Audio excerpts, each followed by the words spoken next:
Okay, so this video is 1958 The Fly versus 1986 The Fly. I'm not a fan of horror films. A horror film has to be really special for me to like it. And a really special one to me is the 1986 version of The Fly. I knew it was a remake of a much older film, but had never seen it. It was on TV last Christmas and I caught a bit of it, which made me even more curious about it. So I got it off eBay and I can now compare both films. This video is going to have a lot of spoilers in it, but as one film is from the 50s and the other one is from the 80s, I'm sure everyone who wants to see them has seen them by now. But very briefly, 58 The Fly starts with a woman who has just helped her scientist husband to commit suicide by putting his head and hand in a gigantic press. Before she's charged with murder, she explains why she did it, and the rest of the film is a flashback sequence. Her husband had invented a teleporter device, tried it out on himself, little knowing there was a housefly in there with him, and ends up with a fly's head and hand, while the housefly ends up with his human head and hand. He tries to reverse the process by putting both subjects in the teleporter, but can't find the fly with his features, so gets his wife to assist in his suicide to end his misery.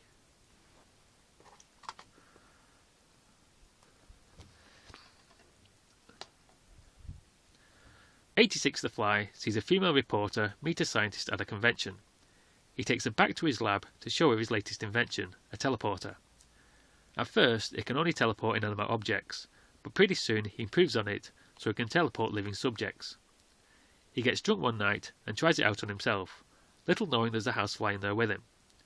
He comes out feeling great, but the rest of the film has him going from bad to worse as the fly's DNA slowly takes over his body.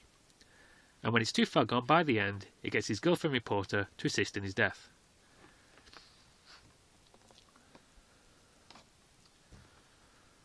So after watching both films, I can now spot the similarities between them. First off, in both films, the woman in the scientist's life helps him to end his life. In 58 The Fly, it's at the beginning. In 86 The Fly, it's at the end. In both films, the lab where the scientist works is also the same building as where he lives, and both labs feature sliding doors as entrances. 86 The Fly must have based that on 58 The Fly.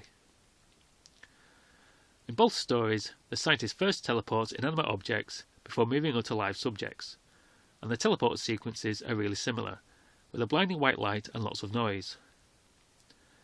In 58 The Fly, the first live subject is a cat, and it doesn't go too well. In 86 The Fly, the first live subject is a baboon, and it gets turned inside out, which I think is based on 58 The Fly, as when he teleports a plate, the writing on it is backward when it's reintegrated. In both films, the scientist stays in his lab after he gets his genes mixed up with a fly, and both creatures see a potential way out by going through the teleporter again. The human-fly hybrid creature in both stories has trouble controlling the fly's instincts, and both try to kill the woman in their lives. The most famous line in 58 The Fly is "Help me," when the fly with the human head and hand is caught in a spider web and is about to be eaten by a spider. The 86 Fly also says this, but I only picked up on this in the trailer, as they didn't make a big scene out of this line in the film. So it turns out 86 The Fly took more from 58 The Fly than I thought.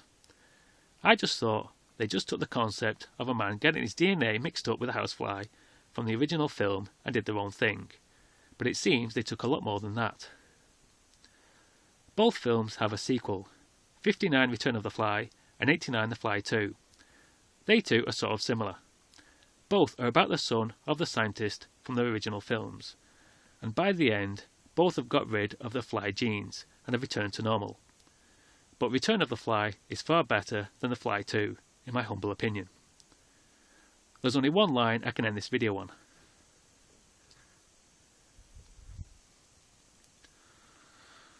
Be afraid. Be very afraid.